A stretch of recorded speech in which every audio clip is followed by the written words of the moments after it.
What we have here are a bunch of University of California students, Berkeley, and they are protesting. They are mad as hell. And you may be wondering, oh, is this about the 2-point conversion that Cal tried at the end of the game? No, this is far dumber. For they are protesting the suspension of one of their professors in her battle with another professor. And you may be thinking, oh, this may be a left versus right thing. Well, you'd be wrong. These are two lefties, and they're both despicable creatures. Hello out there. I am trying to get through. With his powerful brainwaves cradled in the warmth of reasoning, it's time for Johnny Walker Dread to straighten you out on a thing or two.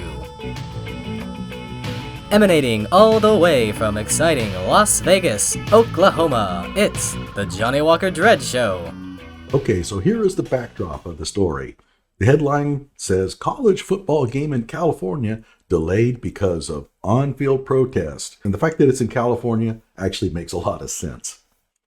The start of the USC-Cal football game Saturday afternoon in Berkeley was delayed because of a group of UC Berkely students who locked arms and sat on the Cal logo at midfield in protest. A good way to start off the game. The group appeared to be protesting the suspension of a Cal faculty member.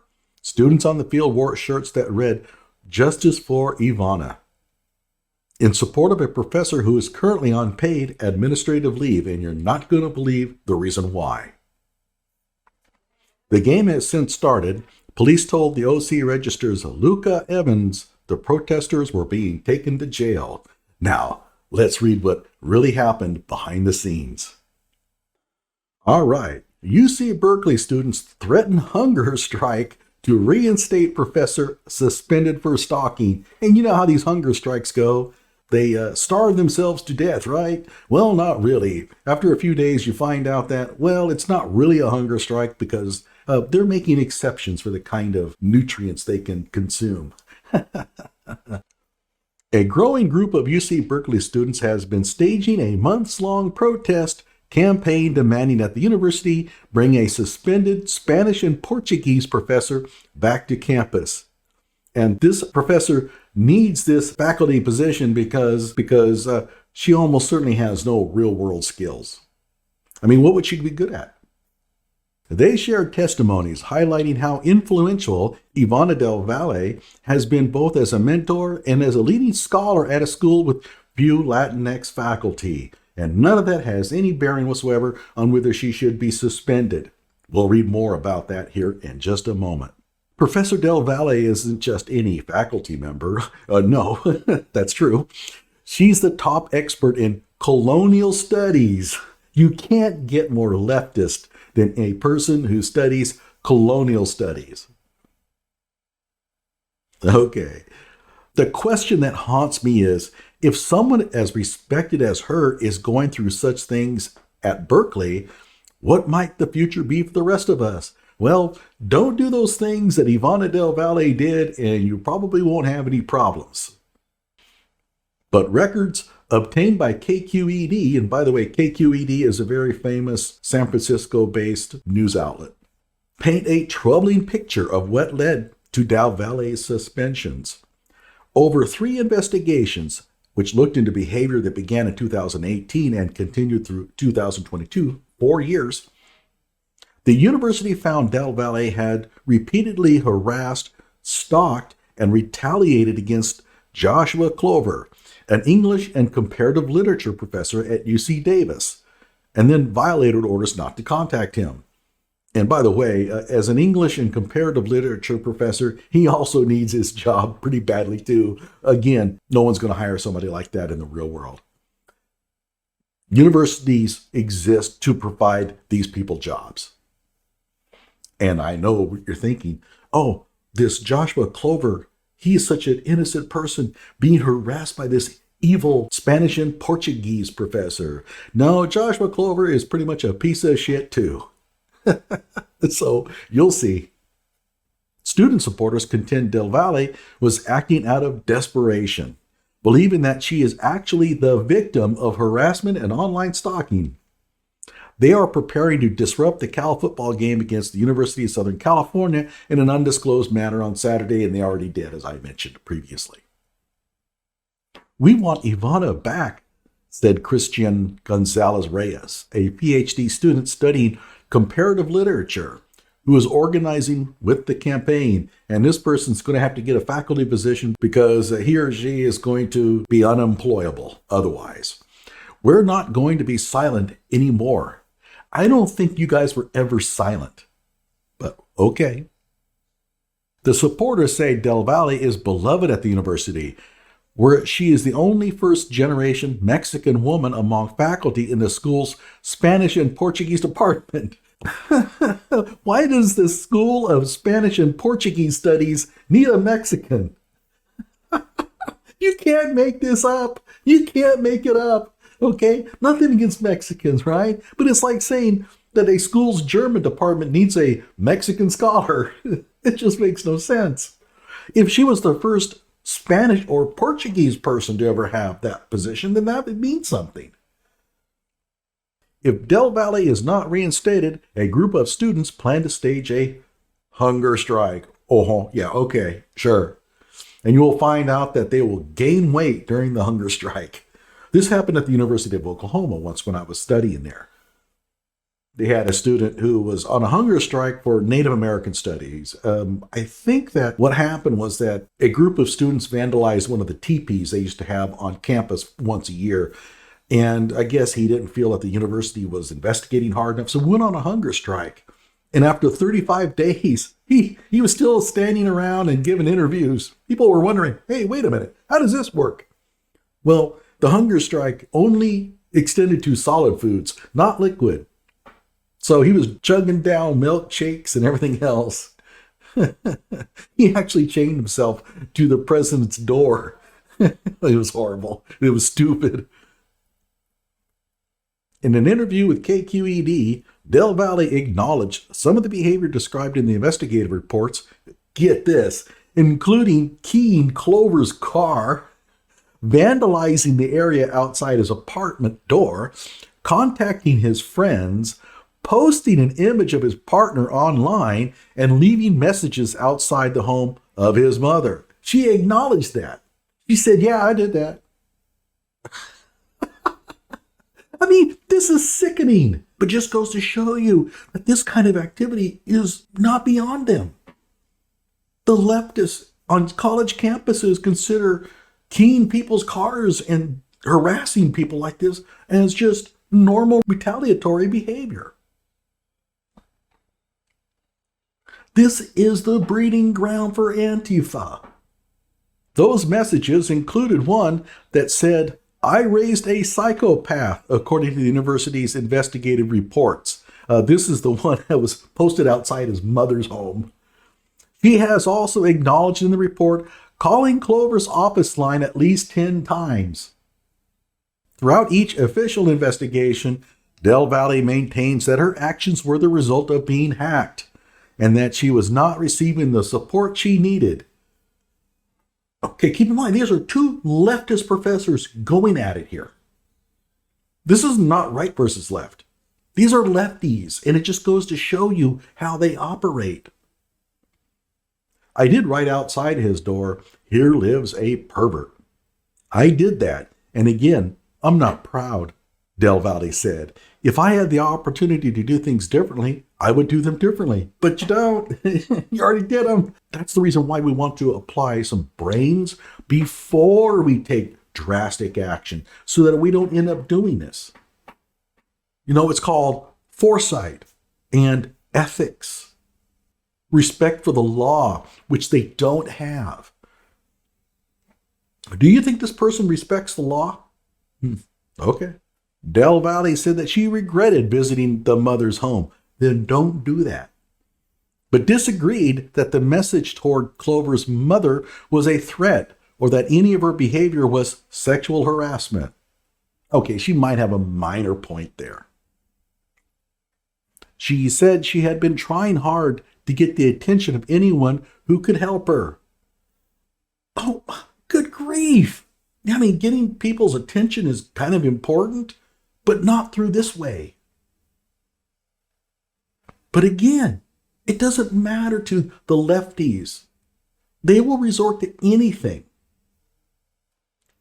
I never received help from anybody. That's because they knew you were nuts. A UC Berkeley spokesperson, Janet Gilmore, declined to comment on the specifics of the case, citing privacy laws. And this is really terrible. Listen to this. This means that the university may not publicly disclose confidential information or correct the record. If others choose to share or misrepresent information related to a private matter. So in other words, if people lie about you and there is official university documentation that it's a lie, the university will not share it. You're just screwed.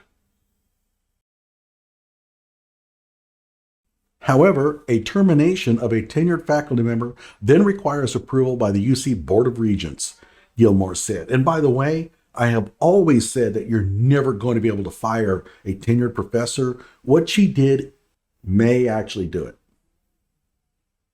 Now, this is Berkeley, so probably not, but at most normal universities, keying another professor's car and hunting down his mother and stuff like that, yeah, that'll get you canned. Even if you're tenured. But anything short of that, probably not. Okay, so we have 3 investigations. The first investigation, which was completed by UC Berkeley's Office for the Prevention of Harassment and Discrimination in 2019, found a preponderance of evidence determined to be more likely to be true than not that Del Valle violated the university's provisions against stalking and sexual harassment and retaliated against Clover. The evidence additionally demonstrates that respondent monitored, followed, observed, and threatened complainant, both electronically and in person, and interfered with his property. Del Valle, who has been at UC Berkeley since 2009, said that she was attempting to defend herself when university officials and police all failed to take her concerns that she had been hacked seriously. So she decided to take the law into her own hands. Gee, what's that called? Vigilantism. But we learned in the Kyle Rittenhouse case that vigilantism is bad. Of course, Kyle's not a vigilante, but whatever. KQED could not substantiate Del Valle's allegations that her devices had been hacked by Clover or anyone else. So she's claiming that Clover hacked her devices. Now think about this for a moment. Clover is not a professor of IT, all right? He's not a professor of computer science. He's an English and lit professor. And she's claiming that he hacked into her computer. Really? What English and lit professor out there has that kind of skill? Or any skills?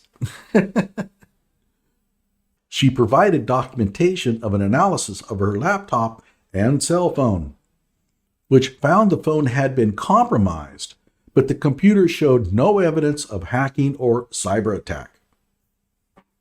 The analysis falls short of proving that any particular person, including Clover, illegally accessed her devices. So you may be wondering, why does she think that Clover did this? Well, hang on. In the 2019 investigative report, the UC Berkeley Office for the Prevention of Harassment and Discrimination found there was insufficient evidence to support a finding that Clover had engaged in any hacking of respondents' electronic devices and is harassing or stalking her online. Del Valle says after writing messages to friends or family members on her phone or computer, tweets from the professor on similar topics would appear. Okay, that doesn't mean anything. However, documentation provided by Del Valle does not prove that anyone has eavesdropped on her messages. All right, I'm talking to my friend about Thunderbird cars, because I own a Thunderbird, an old one. And all of a sudden, this other professor sends out a tweet that's mentioning Ford Thunderbird cars. Okay, kind of sounds a little bit weird, but you know what? I don't think that there's any harm in that. I mean, so what? She provided KQED 261 pages in multiple documents that she addressed to a UC Berkeley administrator and review committee. The documents include several dozen instances of why she believes she was hacked. For example, she writes, writing a message to a relative in April 2019 mentioning trucks. And then a Twitter account she claimed belonged to Clover, okay, that's her claim, tweeted about similar trucks that same day. Oh my God, the bastard, he's tweeting about trucks. I got to go and key his car. These are the lefties. Remember. The investigator also wrote that substantiating the hacking claims was outside their scope and did not negate the preponderance of the evidence, that Del Valle's conduct would cause a reasonable person to fear for their safety or suffer substantial emotional distress. Right. I mean, having somebody stalking me and then keying my car, well, that's no big deal. The earliest investigated complaint goes back to May of 2018 when Del Valle, who met Clover after he gave a talk at UC Berkeley, began sending him Twitter messages saying someone was bothering her and calling her names, according to the investigative report. I mean, good God, what's going on here?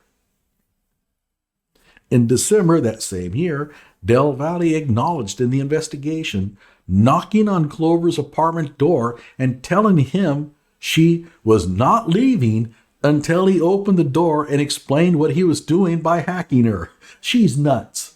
Okay, she's nuts. She's paranoid. She's also probably a psychopath. While sitting outside Clover's apartment, according to the report, Del Valle slid a note under his door that said, "If you make me leave, it'll be worse." Okay, that does sound a bit threatening. And then later left him a voicemail saying, "I can do whatever the fuck I want, piece of shit." This is a professor at an institute of higher education saying, "I can do whatever the fuck I want, piece of shit." Yeah. Oh, and you need to still call me and apologize, or you'll see what I'm going to do. Good God. Soon after that, Del Valle vandalized Clover's car and residence, investigators found. Del Valle also acknowledges those actions in the report, so she's not even denying it. Clover told investigators he moved out of his apartment building in large part because of a persistent sense of and considerable lack of safety. And I know what you're thinking. Well, this Clover guy, man, what a victim. It's unfortunate. What happened to such a nice, innocent man? Yeah, well, hang loose here because we'll turn our attention on him here in a moment. He said in the report that the whole experience has been psychologically destructive. He described a hypervigilance that is accompanied by an anxiety that is similarly corrosive. It's miserable, and I don't think it will ever go away. In a settlement agreement in 2020, Del Valle agreed not to contact Clover or any of his friends, family, relatives, or students. But the following year, Del Valle violated this agreement, according to the second investigation conducted by UC Berkely in 2021, when she left messages outside and near the home of Clover's mother, among other violations. Yeah, that kind of does it. And keep in mind, the students are protesting to have her reinstated. Don't forget that. In their mind, she's a wonderful professor. I do understand it's hard to side with me in that moment, and I was punished for that without salary and benefits. Well, yeah, it is hard to understand. Yeah, it is hard to side with you because it was a flagrant violation of an agreement that you agreed to. And it kind of shows that you're psycho. Following that violation, Del Valle was suspended for 9 months, beginning in November 2021. In its third investigation, the university had found she had again violated the no contact order in 2022. So what was all that talk before about, well, it's unfortunate I did this? Yeah. In its third investigation, the university then found she had again violated the no contact order in 2022. She said that in the most recent violation, she was asking for help from the police on social media, and that she had shared a photograph of Clover's partner online. So she's doxing Clover's partner. Del Valle said since the suspension in the fall of 2021, she has not been teaching at UC Berkely and has been living out of 2 suitcases because of the uncertainty around her future. I told you, without a university professor position, these people cannot survive. The university is made to give these people jobs.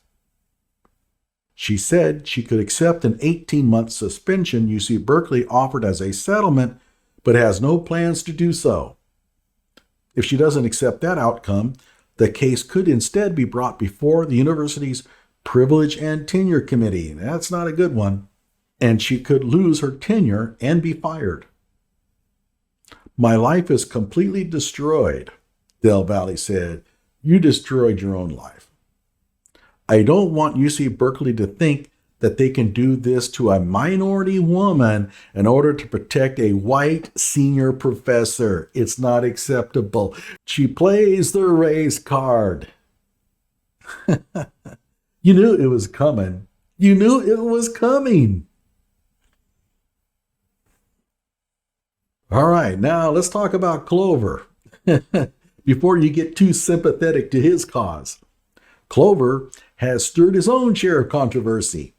He was widely criticized for a 2014 tweet saying he was thankful that all living police officers would one day be dead.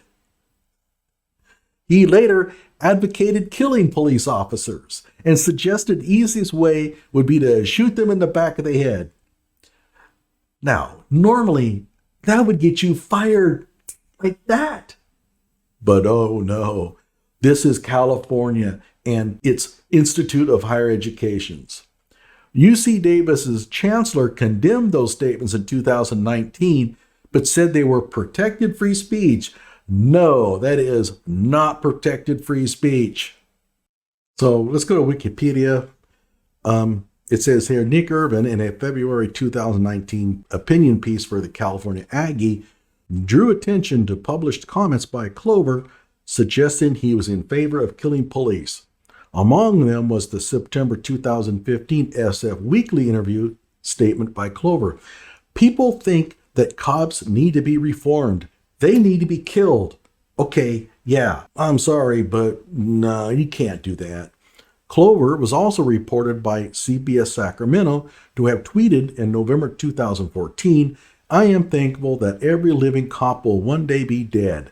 Some by their own hand, some by others, too many of old age. And in December of that year, it's easier to shoot cops when their backs are turned. All right, the campaign to bring Del Valle back. Those involved in the push to reinstate Del Valle and who have testified to her character, say the university should have thoroughly investigated her claims of electronic hacking and provided institutional support. The campaign has been publishing written, anonymous testimonies on social media about the positive impact Del Valle has had on the academic and personal lives of students and alums. It doesn't matter. It doesn't matter. Being a good professor does not mean you can break the law. Nearly 30 letters posted so far describe how Del Valle made her students feel welcome, inspired them to study colonial Latin American, and shaped the course of their academic careers. Ivana's vast knowledge of Hispanic culture was not the only thing I was immediately shaken by. It was also her professional, humble, and welcoming attitude toward us, first-year students. She was doubtlessly wise and an extremely ethical, that's right, ethical, politically engaged, and ethically committed professor. Alejandra Decker, a PhD candidate studying Mexican literature and culture an organizer with the campaign to reinstate Del Valle, said the outcrying of support shows how missed Del Valle is at UC Berkeley. It doesn't matter. You can't allow professors to do these things. Our department is missing an entire field of study. Yeah, a real valuable one, I gather. So we have no one that is an expert on colonial studies. And so no one is coming to Berkeley right now to study colonial studies because we have no one to advise them. And that's probably a good thing. And for this entire time, there was never any official communication from our department, which was very hard for us. Had we not had these conversations with Professor Ivana, we really would have just thought that our professor had disappeared and no one could tell us why, which takes the rug out from under your feet and makes you feel really unstable. Get a grip, everybody. Come on. What if the professor had died? Are you going to just mentally go adrift? Cupcakes, man. Need more copium. She said she and other students have read the records describing Del Valle's behavior. But she says organizers still stand by Del Valle and that it's not her place to judge a woman's actions when in turmoil and isolated. Yes, we can. It's called the law. She broke the law. Those reports, anyone who reads them, I think we can all admit that they are difficult to read because they paint Professor Ivana in a way that personally I've never seen. It's a woman's actions in her biggest moments of survival. So this is also a female versus male deal. The hunger strike. Decker is not alone. More than 275 people and more than 15 organizations have also signed an online petition calling for her reinstatement. Keep in mind, 275 people and 15 organizations are wanting to reinstate a professor who went out and keyed another professor's car and stalked his mother. Supporters have begun preparing for this Saturday's football game and the hunger strike to follow. Yeah, judging by the looks of them, they could use a little bit of a hunger strike. We reiterate. No, you just iterate. We iterate. How far are you willing to go before you fix an injustice? Well, I don't know. It seems like one of the professors is having somebody key up his car. That's kind of an injustice, isn't it? Although, frankly, I don't feel sorry for him. Are you willing to risk students' lives over this? Oh, come on. This is the shit that gets under my skin.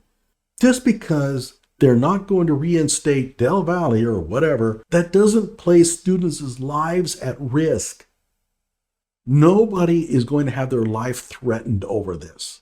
But that's what this generation of students thinks. If I don't get my way, well, you're threatening my life. Del Valle has said that if she does lose her job at UC Berkeley, she plans to return to Mexico. And do what? She has no skills.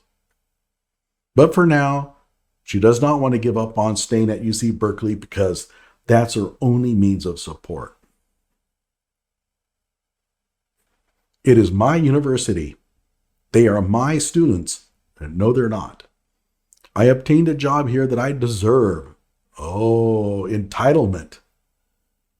I'm a good teacher. The service I've brought to the university, I think it's significant. Yeah, whatever. Doesn't matter. You still can't go out and break the law. And by the way, this is interesting. UC Berkeley initially described the standard of evidence applied by the Academic Senate's Privilege and Tenure Committee as a clear and convincing standard. Okay? After publication of this story, a university spokesperson clarified that in sexual harassment cases, the standard of evidence is a preponderance of evidence. In other words, the standard of evidence has been lowered for sexual harassment. Think about that. So, what do you think? Like my video and subscribe to my channel.